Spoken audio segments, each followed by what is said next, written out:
Assalamualaikum dan salam sejahtera bersiaran dari Pattaya, Thailand, dan sebelah kita ada Honda WRV. Ini merupakan SUV yang paling kecil yang akan dijual oleh Honda Malaysia dan ia juga bertujuan untuk menggantikan Honda BRV. Crossover 3 baris tempat duduk yang takkan masuk untuk model generasi kedua dan inilah dia model pengganti dia. Jadi Honda WRV ni dia ada satu tugas yang cukup besar. Dia nak jual sebanyak mungkin, tapi kita kena tengok juga spesifikasi ataupun ciri-ciri yang bakal membuatkan geng berdarah H tertarik dengan Honda WRV ini. Jom ikut saya, kita pusing keliling, kita tengok, kita belik apa yang ada, apa yang kurang pada Honda WRV spesifikasi Thailand.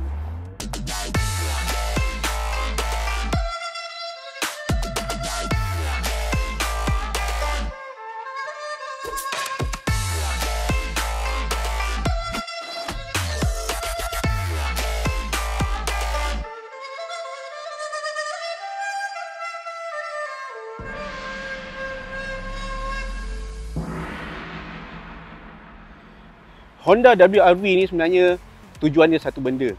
Honda nak mensasarkan SUV ni popular di kalangan golongan-golongan yang berdarah H.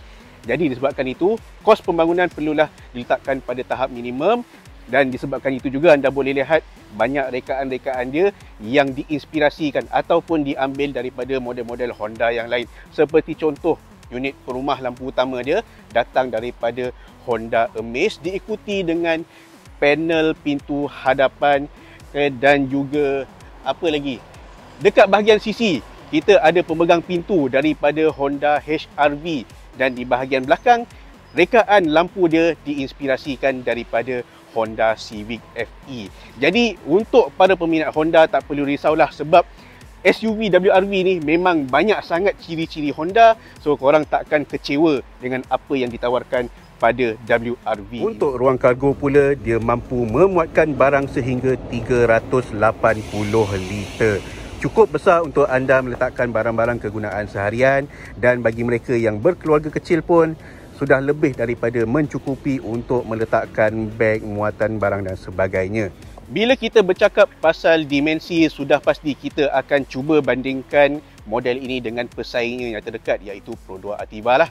Okay, dari segi ukuran dia merupakan panjang sehingga 4060 mm, lebar 1780 mm, tinggi 1608 mm, sementara jarak antara roda sepanjang 2485 mm.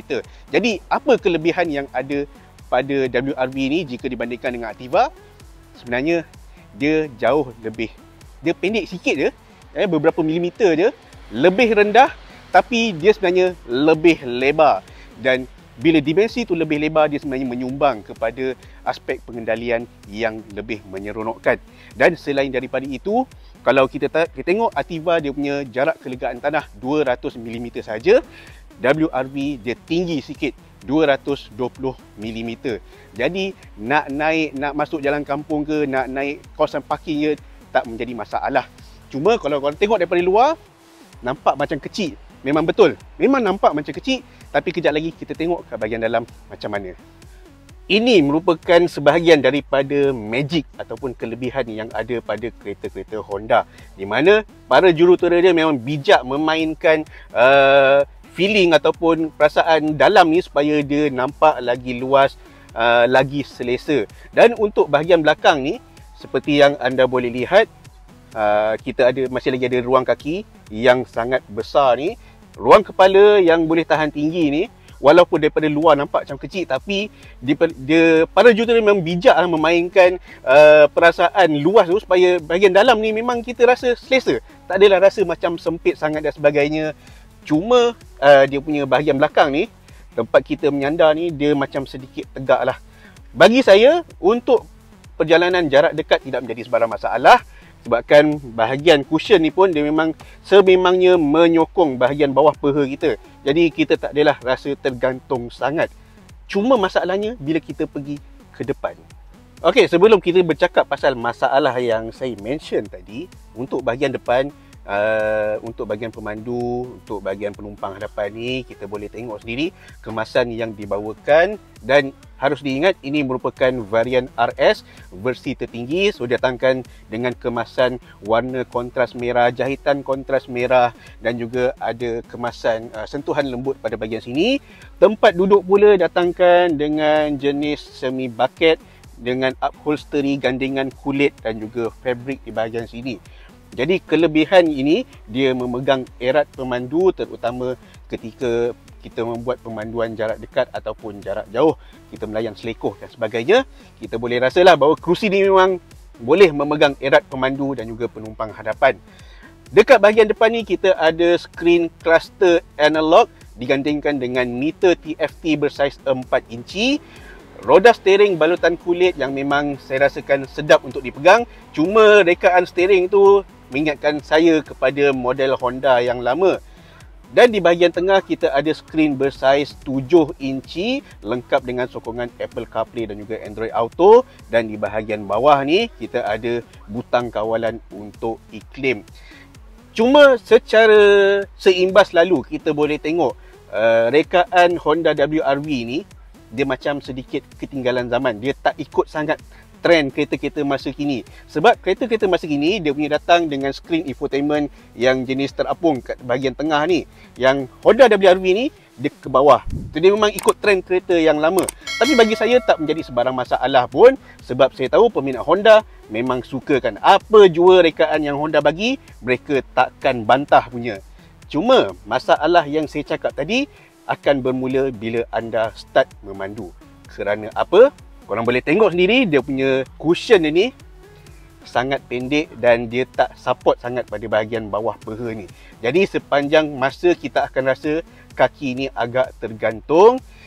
Jadi posisi ataupun cara kita memandu, kita mungkin rasa macam tak berapa selesa sangat lah. Dan di bahagian tengah ni korang boleh tengok dia punya konsol tengah memang sedikit rendah. Jadi kita kadang rasa macam nak mencapai tu sedikit susah lah. Tapi itu sebenarnya bergantung kepada cara anda memandu juga sebenarnya. Sebab ada orang tak berapa kisah sangat dengan aspek-aspek yang saya cakap tadi. Ada orang macam saya, memang saya pentingkan bab-bab itu. Tapi bab pemanduan yang lebih menyeluruh saya akan terangkan sekejap lagi. Okey, macam yang saya cakap tadi, Honda WRV ni memang sebuah model rojak. Banyak komponen dia pinjamkan daripada model-model lain. Enjin pun sama, dia gunakan enjin 4 silinder sebaris DOHC iVTEC 1.5 liter menghasilkan 121 PS dan 145 Nm. Sistem transmisi CVT yang memacu roda hadapan sahaja. Jadi atas kertas dia memang nampak lebih bertenaga jika dibandingkan dengan pesaingnya, di mana ia hanya mampu menghasilkan 98 PS dan 140 Nm sahaja. Tapi itu di atas kertas. Macam mana pula dengan driving feeling ataupun perasaan pemanduan di dalam dunia sebenar, di atas jalan raya, di atas laluan yang sibuk? Macam mana pula prestasi WRV ni?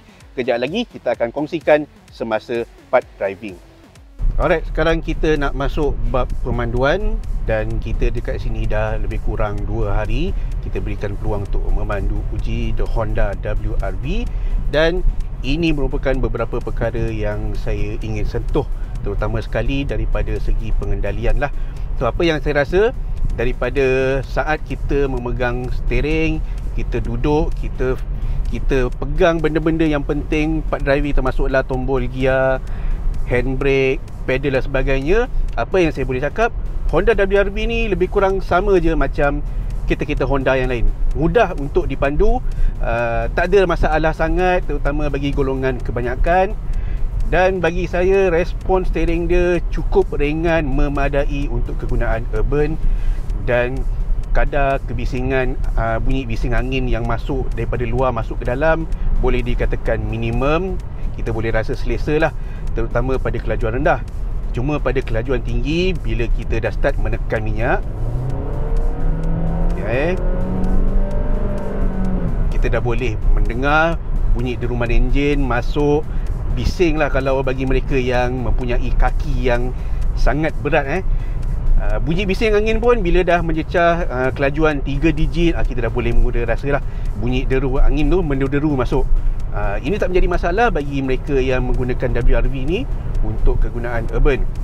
Yang kedua, apa yang saya rasa ialah tempat duduk itu sendiri. Dia tak menyokong penuh bahagian bawah kaki ni. Kita boleh rasa dia punya cushion tu boleh tahan pendek juga.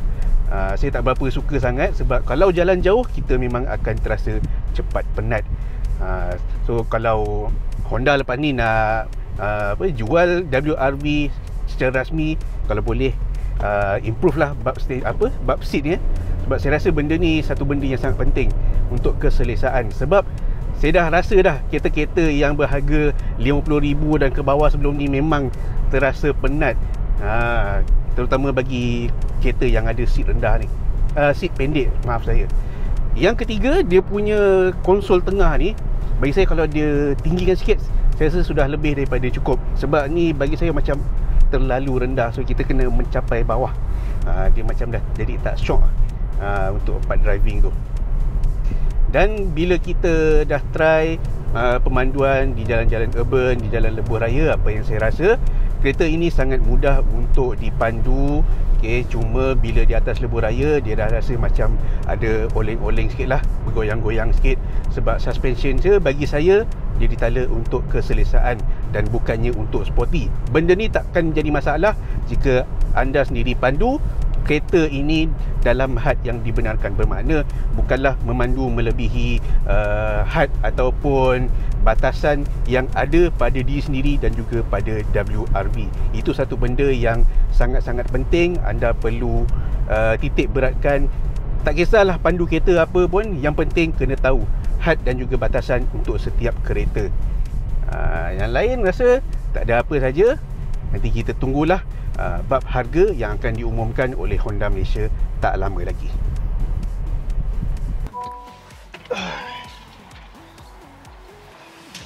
Jadi itulah dia serba sedikit berkenaan Honda WRV 2023 yang bakal dilancarkan kelak. Apa yang saya boleh rumuskan, ia sebuah crossover kecil dengan pakej pengendalian yang memadai.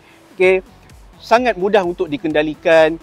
Dia sebuah Honda dan saya pasti dengan harga jualan yang berpadanan, ia mampu menjadi model yang paling laku keras di dalam pasarannya.